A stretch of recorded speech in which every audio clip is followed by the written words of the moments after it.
آمین والصلاة والسلام على سید المرسلین وعلى آلہ واصحابہ اجمعین.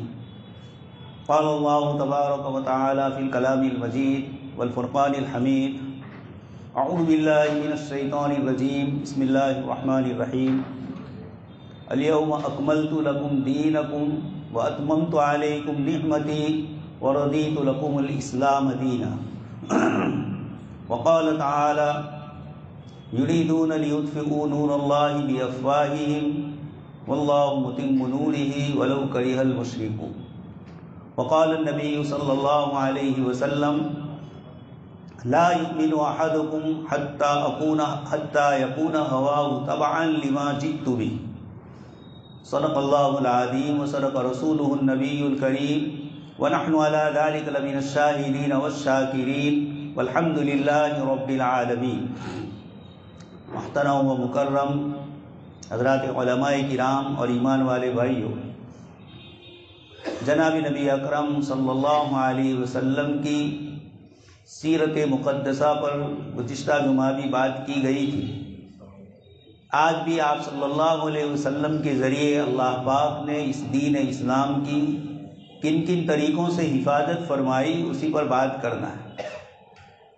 کلام پاک کی جن آیات کی میں نے آپ کے سامنے تلاوت کی، اس میں اللہ تبارک و تعالیٰ ارشاد فرماتے ہیں کہ اللہ پاک نے آپ صلی اللہ علیہ وسلم پر دین کو مکمل فرمایا، اور آخری حج میں حجۃ الوداع کے موقع پر عرفات کے میدان میں یہ آیت نازل ہوئی، الیوم اکملت لکم دینکم، کہ آج کے دن ہم نے آپ کے لیے ہمارا دین مکمل کر دیا اور آپ پر اپنی نعمتوں کو تام اور مکمل فرما دیا. وَرَضِيتُ لَكُمُ الْإِسْلَامَ دِينًا، اور آئیڈیل اور زندگی کے لیے دین اسلام کو اللہ پاک نے پسندیدہ بنا دیا. یہ اور اس طرح کی دوسری جو آیت پڑھی، يُرِيدُونَ لِيُطْفِئُوا نُورَ اللَّهِ بِأَفْوَاهِهِمْ، اللہ کے دین کے مقابلے میں جو لوگ کھڑے ہوتے ہیں وہ اپنی ہزاروں قسم کی کوششیں کرتے ہیں.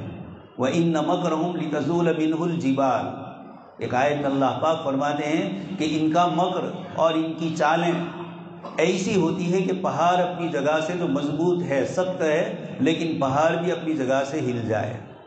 لیکن اللہ پاک فرماتے ہیں وَمَكَرُوا مَكْرًا وَمَكَرْنَا مَكْرًا، انہوں نے ایک تدبیر کی اور ہم کر رہے ہیں. اللہ خیر الماکرین، اللہ پاک کی تدبیر سب سے بہتر اور سب سے عمدہ ہوتی ہے.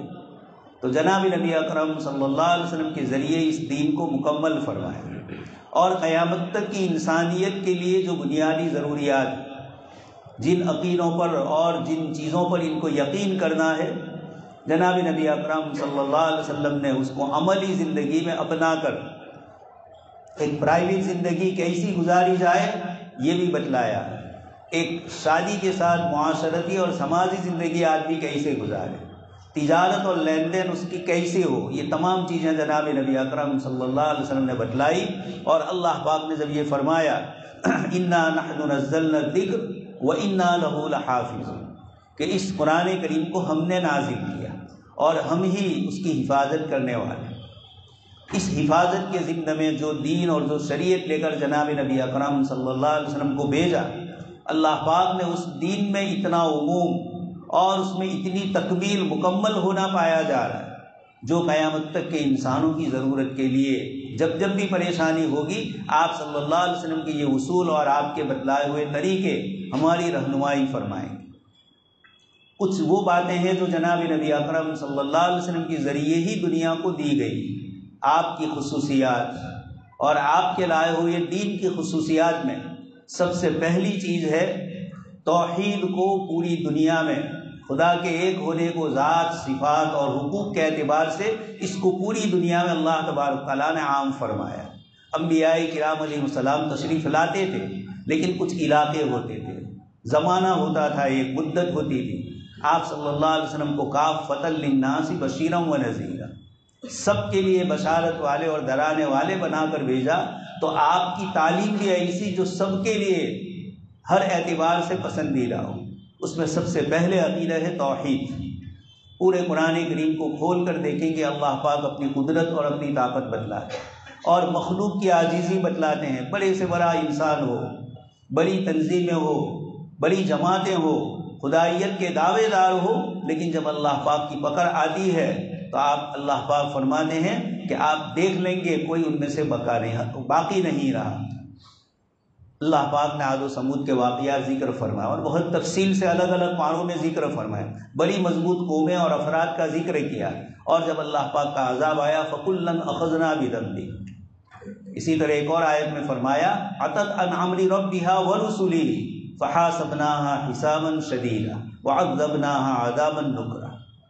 بڑی مضبوط قومیں آئی اللہ پاک کے نبیوں کے مقابلے میں، اللہ تبارک تعالیٰ نے ان میں سے ہر ایک کا حشر جو فرمایا مختلف آیتوں میں اس کو ذکر فرمایا۔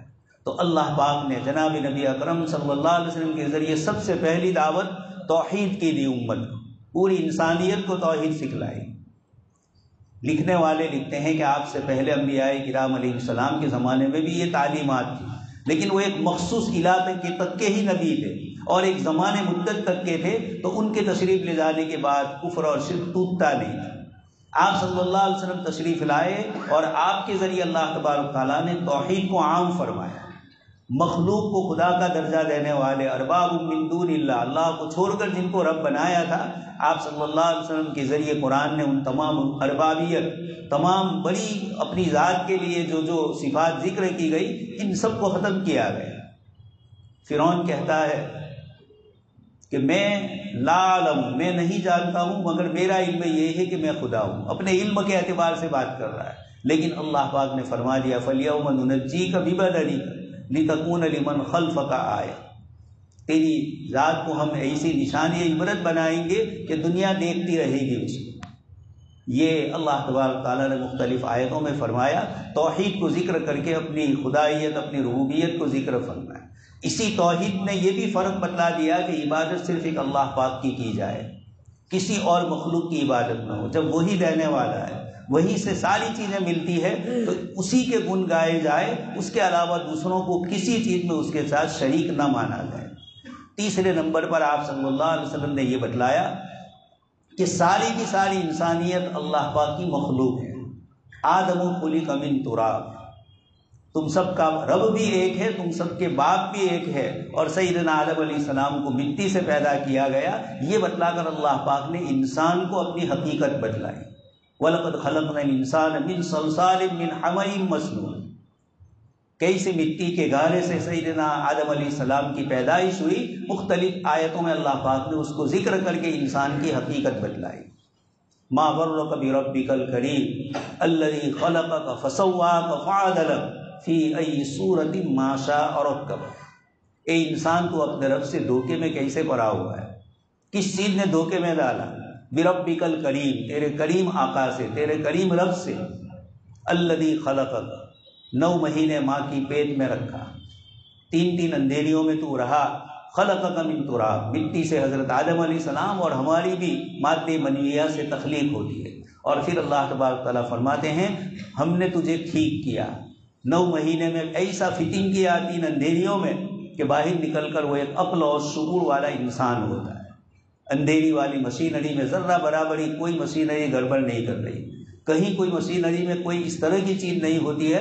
اللہ تبارک تعالیٰ فرماتے ہیں ثم من علقہ ثم من مدغۃ مخلقۃ وغیر مخلقۃ، عجیب و غریب انداز میں انسان کی تخلیق فرمائی۔ یہ سارا اللہ پاک نے ذکر کر کے انسانوں کو اپنی حیثیت اور حقیقت بتلائی کہ کوئی خدائیت کے دعوے نہ کرے، کوئی یہ نہ سمجھے کہ میری ہی چلے اور کسی کی نہ چلے۔ اللہ پاک نے اپنی چلانے کے لیے انبیاء کرام علیہ السلام کو بھیجا، تو آپ صلی اللہ علیہ وسلم نے انسانوں کے حقوق بتلائے۔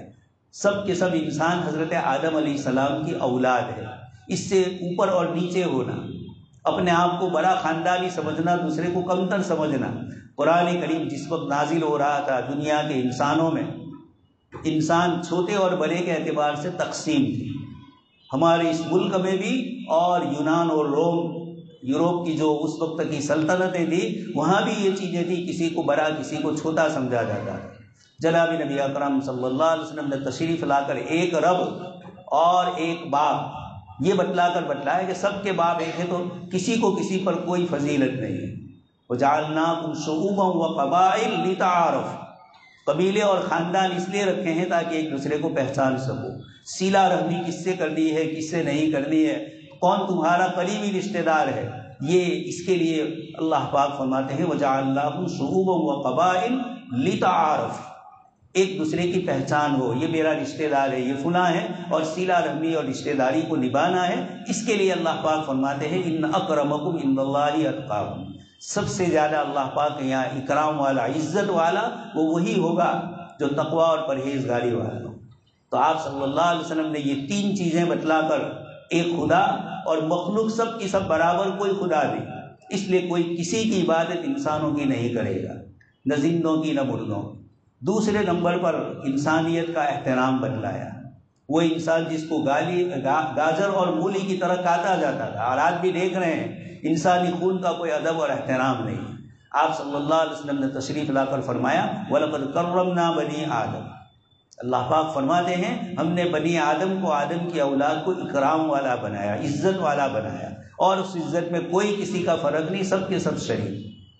چوتھے نمبر پر آپ صلی اللہ علیہ وسلم جو دین لے کر آئے اس میں توبہ اور استغفار کا ایک ایسا وسیلہ اور ذریعہ بتلایا کہ آدمی کتنا ہی گنہگار ہو، اگر حقوق العباد ہے اللہ پاک سے توبہ اور استغفار کر لیا اللہ پاک معاف فرما دیتے، اور اگر بندوں کے حقوق ہے تو اس کو ادا کرنا ہے یا ان سے معافی مانگ کر اس کو درست کر لینا۔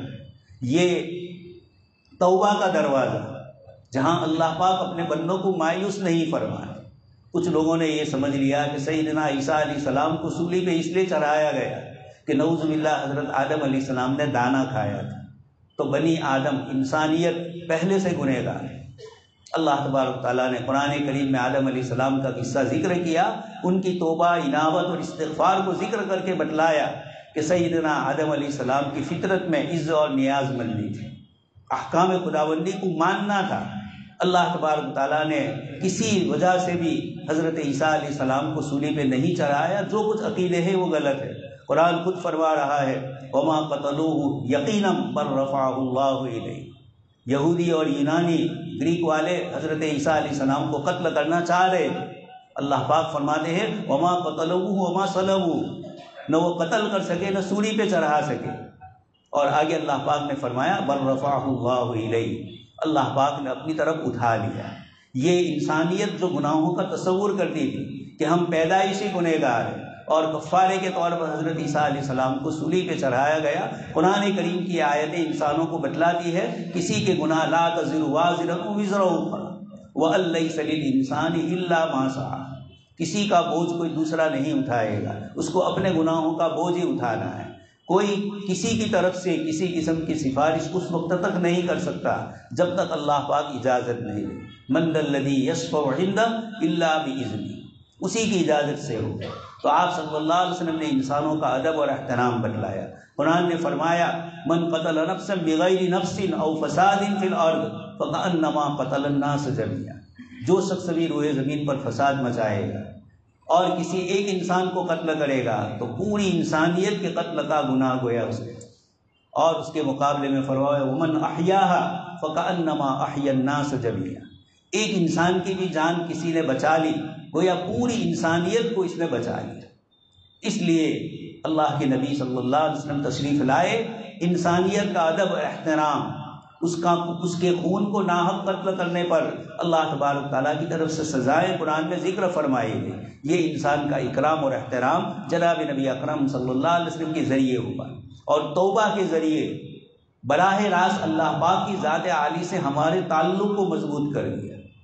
صحابہ کرام نے پوچھا کہ کیا ہمارا رب قریب ہے کہ ہم اس کو آہستہ سے پکاریں یا دور ہے کہ ہم زور سے پکاریں؟ اللہ تبارک تعالیٰ نے فرمایا کہ یہ لوگ آپ سے میرے متعلق پوچھتے ہیں کہ ہمارا رب قریب ہے یا دور ہے۔ اللہ پاک نے فرمایا کہہ دیجئے اجیب دعوت الداعی اذا دعان، میں تم سے شہرک سے بھی زیادہ قریب ہوں، نحن اقرب الیہ من حبل الورید، بندہ رات کے اندھیرے میں دن کے اجالے میں جس وقت بھی جب چاہے گا اپنے اللہ سے اپنے گناہوں کی معافی مانگ سکتا۔ ایسا خدا جس کے یہاں اوقات نہیں ہے، ایسا خدا جس کے یہاں نعوذ باللہ مشغولیتیں نہیں ہے، وہ ہر بندے کی آواز کو براہ راست سنتا ہے۔ اس لیے توبہ کا دروازہ کھول کر جناب نبی اکرم صلی اللہ علیہ وسلم نے اس انسانیت کو جن کو یہ پھنسایا گیا تھا کہ تم کسی کے گناہ میں آئے ہو یا اس دنیا کے بعد گناہ کرو گے دوسری کسی مخلوق میں تم تبدیل ہوں گے۔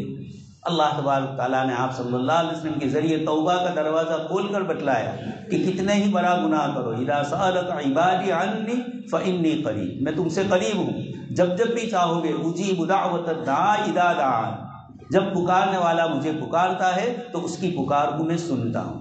تو یہ توبہ کے ذریعے اللہ پاک نے قرآن کریم کی ایک سورت نازل فرمائی، سورۃ توبہ، اور اس میں توبہ کا تفصیل سے حضرت کعب بن مالک رضی اللہ تعالیٰ عنہ کا قصہ ذکر فرمایا۔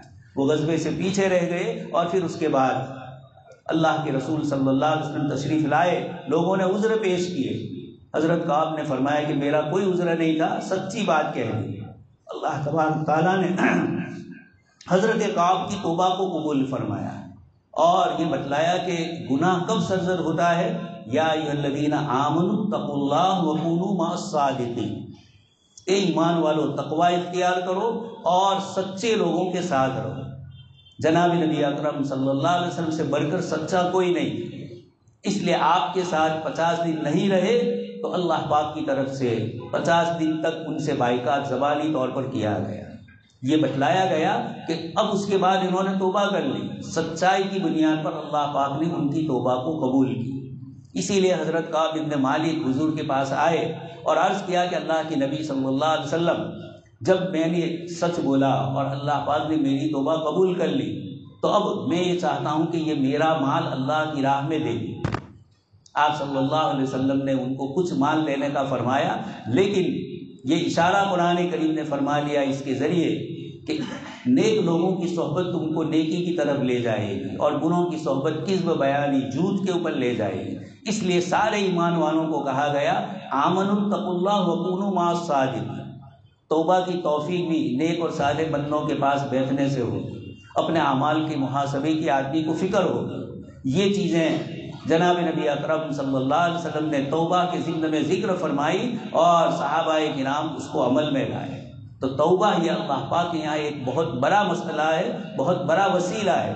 آدمی جب اللہ پاک سے مانگے گا یا عبادی الذین اسرفوا علی انفسہم لا تقنطوا من رحمت اللہ ان اللہ یغفر الذنوب جميعا، یہ خوشخبری لے کر آپ صلی اللہ علیہ وسلم تشریف لائے کہ دنیا کے انسانوں بڑے سے بڑا گناہ ہوا ہے، اپنے رب کو کسی طرح بھی ناراض کیا ہو، لیکن جب اس کی طرف متوجہ ہوں گے تو اللہ تبارک تعالیٰ توبہ کرنے والوں کی توبہ کو قبول فرمائیں۔ التائبون العابدون، مومن بندوں کی صفت بتلائی توبہ کرنے والے۔ لقد تاب اللہ علی النبی والمہاجرین والانصار، اللہ پاک فرماتے ہیں اللہ پاک نے مہاجرین اور انصار کی توبہ قبول فرمائی۔ توبہ کوئی گناہ کے بعد ہی نہیں ہوتا ہے، توبہ مستقل ایک عبادت ہے، اسی لیے آپ صلی اللہ علیہ وسلم کی صفت ہے نبی التوبہ، ایسے نبی جنہوں نے انسانیت کے لیے توبہ کا دروازہ ایسا کھولا اور اللہ تبارک تعالیٰ کی طرف سے عام بخشش اور معافی کا اعلان فرمایا۔ یہ آپ صلی اللہ علیہ وسلم کی پریشان حال انسانیت کے لیے توبہ کا جو آپ کا انعام اور آپ کا جو گفٹ ہے، قیامت تک یہ باقی رہے گا جب تک سورج مغرب سے طلوع نہیں ہوگا۔ اللہ پاک کی طرف سے توبہ اور استغفار کے دروازے کھلے ہیں ہر ایک کے لیے۔ یا عبادی الذین اسرفوا فرمایا، کوئی بھی بندہ جو اللہ کا بندہ ہے کسی بھی مذہب پر ہو، جب وہ اللہ کی طرف متوجہ ہو کر ایک اللہ کی توحید کا اعلان کرے گا تو اللہ تبارک تعالیٰ اس کے گناہوں کو معاف فرمائے۔ یہ آپ صلی اللہ علیہ وسلم نے توبہ کا دروازہ کھول کر انسانوں کو تسلی دی۔ تمہارے گناہ دوسرے کے تم پر لادے جائے، قرآن نے صاف منع فرما دیا۔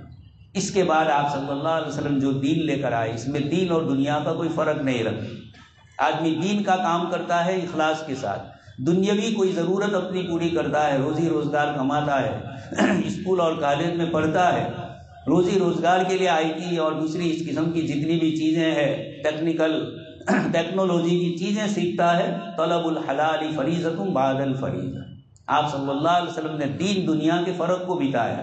جو آدمی دین کا ہو دنیا کا ہو ہی نہیں سکتا ہے، اور جو دنیا والا ہو وہ دین والا نہیں ہو سکتا۔ یہ تصور تھا عیسائیت، وہاں تھا جو خدا کا ہے وہ خدا کو دو، اور جو قیصر کا ہے بادشاہ کا وہ بادشاہ کو دو، یعنی دین دنیا میں جدائی۔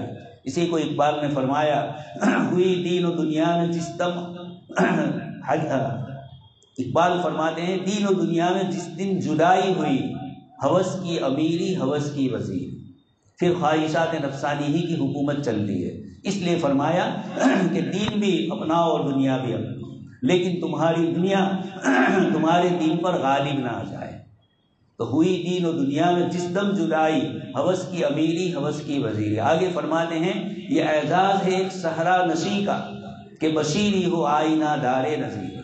یہ صحرا نشی یعنی آپ صلی اللہ علیہ وسلم جزیرۃ العرب سے تشریف لائے اور آپ نے پوری انسانیت کو بتلایا کہ جس دن دین و دنیا میں جدائی ہو جائے گی تو انسان نہ خدا کا رہے گا نہ اپنے حقوق ادا کرنے والا رہے گا۔ دنیا میں اس وقت یہی ہوا ہے، کچھ لوگوں نے دنیا کو خالص دنیا بنا دی۔ عیسائیت میں ایک جماعت تھی جنہوں نے دین کے لیے دنیا کو چھوڑ دیا تھا۔ اللہ پاک نے فرمایا وَرَحْبَانِيَّةً ابْتَدَعُوهَا مَا كَتَبْنَاهَا عَلَيْهِمْ إِلَّا ابْتِغَاءَ رِضْوَانِ۔ اللہ پاک کی رضامندی ہی مقصود ہے، دنیا کے ذریعے بھی وہ مقصود ہو سکتا ہے اور دین کے ذریعے بھی وہ اللہ کی رضامندی کو پا سکتا ہے۔ اس لیے آپ صلی اللہ علیہ وسلم نے دین دنیا میں تفرقہ نہیں فرمایا، آپ نے خود روزی روزگار کے لیے اسباب اختیار فرمائے۔ آپ صلی اللہ علیہ وسلم نے شام کا تجارتی سفر فرمایا، اس طریقے سے صحابہ کرام کو تجارت کا حکم دیا۔ قرآن کریم نے تعریف فرمائی رجال لا تلہیہم تجارت ولا بیع عن ذکر اللہ واقام الصلاۃ وایتاء الزکاۃ۔ اللہ کے وہ بندے جو کاروبار کرتے ہیں، روزگار میں ہوتے ہیں، لیکن عبادت نماز کا وقت آتا ہے، زکوٰۃ کی ادائیگی کا وقت آتا ہے تو یہ اس میں پسو پیش نہیں ہوتے، وہ اس کو ادا کر دیتے ہیں۔ یخافون یوما تتقلب فیہ القلوب والابصار، ان کے دل میں قیامت کے حساب کتاب کا ایک خوف طاری ہے اور اسی بنیاد پر وہ اللہ کے بندوں کو ستاتے نہیں ہے، وہ جانتے ہیں کہ ایک دن حساب دینا ہے۔ یہ تمام چیزیں آپ صلی اللہ علیہ وسلم نے لا کر انسانوں کو اللہ پاک سے قریب فرمایا۔ دین دنیا اسی دنیاوی زندگی میں رہنا ہے، زکوٰۃ کا فریضہ اور حج کا فریضہ مال سے ہی ادا ہوتا ہے۔ یہ دو عبادتیں اللہ نے اس کے ساتھ رکھی، اس لیے دین دنیا کا تفرقہ نہیں فرمایا۔ لیکن مولانا روم رحمۃ اللہ علیہ فرماتے ہیں کہ جس طریقے سے کشتی پانی کے اوپر تیرتی ہے اور تیرتی رہتی ہے، اگر کشتی میں کہیں سوراخ ہو گیا اور پانی آ گیا تو اب یہ کشتی ڈوب جائے گی۔ تو یہ اللہ تبارک تعالیٰ سے ایسا تعلق ہو کہ دین کی بنیاد پر دنیا کو ہم ترجیح نہ دیں۔ نماز کا وقت ہے، عبادتوں کا وقت ہے، اس موقع پر اپنی تجارت، اپنی ملازمت، اپنی کھیتی باڑی اس کو تھوڑا قربان کرنا ہوگا۔ اور اللہ تبارک تعالیٰ فرماتے ہیں کہ یہ پھر دل کی طمانینت اور دل کا سکون ہوگا۔ جو مہینہ شروع ہوا ہے اور ہمارے بہت سارے احباب حضرت شاہ عبد القادر جیلانی رحمۃ اللہ علیہ کی نسبت سے بہت سی باتیں اسی مہینے میں چونکہ آپ کی ولادت وہ سمجھتے ہیں اور اس بنیاد پر حضرت ان کی تعریف کرتے ہیں، ان کی بزرگی بتلائی جاتی ہے، ان کے نام پر بہت ساری چیزیں غلط رسومات بھی کی جاتی ہے۔ یہی شاہ عبد القادر جیلانی رحمۃ اللہ علیہ حلال کمائی کے سلسلے میں اور دین دنیا کے اجتماع کے سلسلے میں ایک مرتبہ آپ کا پانی کا جہاز تھا، کشتی تھی آپ کے پاس، کسی نے آ کر خبر دی کہ آپ کی کشتی ڈوب گئی۔ تھوڑی دیر سوچا، اس کے بعد فرمایا الحمدللہ۔ پھر ایک دو دن کے بعد خبر آئی کہ وہ کشتی جو ڈوب گئی وہ آپ کی مال سامان والی کشتی نہیں تھی، کسی اور کی تھی۔ پھر تھوڑی دیر سوچا اور الحمدللہ فرمایا۔ لوگوں نے کہا کہ حضرت کشتی کی ڈوبنے کی خبر آئی تھی تب بھی آپ نے الحمدللہ کہا، اور جب بچ گئی اس موقع پر تو سمجھ میں آتا ہے الحمدللہ۔ فرمایا کہ پہلی مرتبہ جب کشتی کے ڈوبنے کا مجھے اس کی خبر ہوئی، اطلاع ہوئی، میں نے اپنے دل کو تتولا کہ تو اللہ کی اس مرضی پر راضی ہے یا نہیں۔ والقدر خیرہ وشرہ من اللہ تعالی۔ جب میرے دل کو مجھے اطمینان محسوس ہوا کہ دنیا کی لالچ نہیں تھی، کاروبار تھا لیکن یہ لالچ نہیں تھی، تو میں نے الحمدللہ کہا۔ جب واپس آئی خبر کہ بھئی صحیح سلامت ہے تو یہ اللہ کی نعمت ہے، بچ گئی، میں نے اس پر اللہ کا شکریہ ادا کیا۔ تو مولانا روم اسی کو فرماتے ہیں کہ جب تک کشتی کے باہر پانی ہے کشتی تیرتی رہے گی۔ یہ دنیا بھی ہمارے اوپر کے جسم پر ہو، اندر کے قلب کے اوپر نہ ہو، وہاں اللہ کی ذات کے لیے وہ خالص قلب اللہ کے لیے ہے۔ قُلِ الرُّوحُ مِنْ أَمْرِ رَبِّي، آپ فرما دیجئے کہ یہ میرے رب کا امر ہے۔ أَفَمَنْ كَانَ مَيْتًا فَأَحْيَيْنَاهُ، جس کے دل میں ایمان ہے اللہ پاک نے اس کو زندہ اور زندگی سے تعبیر کیا۔ یہ اللہ تبارک تعالیٰ نے جناب نبی اکرم صلی اللہ علیہ وسلم کے ذریعے دین دنیا کا اجتماع بھی بتلا دیا کہ کوئی رکاوٹ نہیں آتی ہے۔ یہاں ایک طرف شمس الدین التتمش بادشاہ دن میں اپنی حکومت اور لوگوں کو عدل و انصاف کا سبق دیتا ہے، اسی ہندوستان میں دہلی میں وہی رات کو خواجہ نظام الدین اولیاء رحمۃ اللہ علیہ کی مجلس میں حاضر ہوتا ہے۔ یہ ایسے بادشاہ لوگ تھے جنہوں نے دین دنیا دونوں کو جمع کیا۔ اللہ پاک نے قرآن کریم میں ان انبیاء کرام علیہ السلام کا ذکر کیا جن کے پاس دنیا نہیں تھی، اور ان حضرات کا بھی ذکر کیا جن کی سلطنت ایسی تھی لا ينبغی لأحد من بعد۔ حضرت سلیمان علیہ السلام انسانوں پر، جنات پر، ہواؤں پر اور دوسری ساری مخلوقات پر جو اللہ پاک نے آپ کو قدرت دی، ان کے بھی قصے قرآن نے ذکر فرمائے۔ اور حضرت ایوب، حضرت یونس علیہ السلام، حضرت زکریا اور حضرت یحییٰ کا بھی ذکر فرمایا جن کے پاس کچھ نہیں تھا دنیا۔ تو یہ دونوں مثالیں دے کر بتلائے کہ دین دنیا کو نقصان نہ کرے اور دنیا دین کو نقصان، دین میں اتنا غلو کرے کہ اپنے حقوق ادا کرنے سے محروم ہو۔ ایک صحابی لمبی عبادتیں ادا کرتے تھے اور حقوق میں کوتاہی ہوتی تھی، ان کے والد نے ذکر کیا اور آپ صلی اللہ علیہ وسلم نے ان کو بلا کر کہا کہ عبداللہ ان لزوجک علیک حقا، تمہاری بیوی کا بھی حق ہے، ان لنفسک علیک حقا، تمہاری اپنی ذات پر بھی اتنی عبادت نہ کرو کہ کمزور ہو جاؤ۔ یہ دونوں چیزوں کو جمع کر کے، اور وہ جن کو بخشائے کہا گیا، ما تقدم من ذنبک وما تأخر، وہ نبی کیا فرماتے ہیں؟ رات کی تنہائی میں کھڑے ہو کر اللہ سے عبادت کر رہے ہیں۔ حضرت عائشہ صدیقہ نے فرمایا کہ اللہ کے رسول آپ کے پیر میں اتنا ورم آ گیا، اللہ پاک نے تو آپ کی بخشش اور مغفرت کا وعدہ فرمایا ہے۔ آپ نے فرمایا افلا اکون عبدا شکورا، کہ عائشہ میں اللہ کا شکر گزار بندہ نہ بنوں؟ تو یہ جناب نبی اکرم صلی اللہ علیہ وسلم کی تعلیمات ہے جس کی روشنی میں اللہ پاک نے جو اس دین کو قیامت تک باقی رکھنا ہے، اس کی بقا کے لیے ایک تو انتظام حضور کی تعلیمات سے کیا، اور دوسرے نمبر پر ایسے اشخاص زمانوں میں پیدا ہوتے گئے ہر صدی میں کہ جو اللہ کے دین کو مضبوطی سے تھام کر لوگوں کو صحیح تعلیم دینے والے۔ 5ویں صدی ہجری میں حضرت شاہ عبد القادر جیلانی رحمۃ اللہ علیہ اللہ پاک کے انہی بندوں میں سے تھے جن کے ذریعے اللہ پاک نے مادیت کا، دنیا اور بھوتک واد کا زور ختم کر کے لوگوں کے دلوں میں آخرت کی طلب پیدا فرمائی، لوگوں کو اللہ کی طرف متوجہ کیا۔ تو ان کی سوانح دیکھ کر، ان کا علم اور ان کا تقوی، اس کے مطابق ہم زندگی گزاریں اور دیکھیں کہ سچائی سے انہوں نے لاکھوں کو کس طریقے سے مومن کو پکا بنا دیا، سچائی کی بنیاد پر انہوں نے کیا کیا تکلیفیں برداشت کی، حلال کمائی کی بنیاد پر ان کے والد صاحب کو کیا پریشانیاں آئی۔ یہ وہ چیزیں ہیں جو آدمی کو دین کی طرف لاتی ہے۔ یہ آپ صلی اللہ علیہ وسلم کا فضل اور احسان ہے کہ آپ کے دین کی حفاظت کے لیے اللہ تبارک تعالیٰ نے دونوں قسم کے انتظام فرمائے۔ اس لیے اللہ پاک سے دعا ہے کہ اللہ تبارک تعالیٰ ہم سب کو بھی حضرت شاہ عبد القادر جیلانی رحمۃ اللہ علیہ جیسی زندگی گزارنے کی توفیق عطا فرمائے، ان کے نقش قدم پر چلنے کی اللہ پاک ہمیں توفیق نصیب فرمائے۔ آمین وآخر دعوانا۔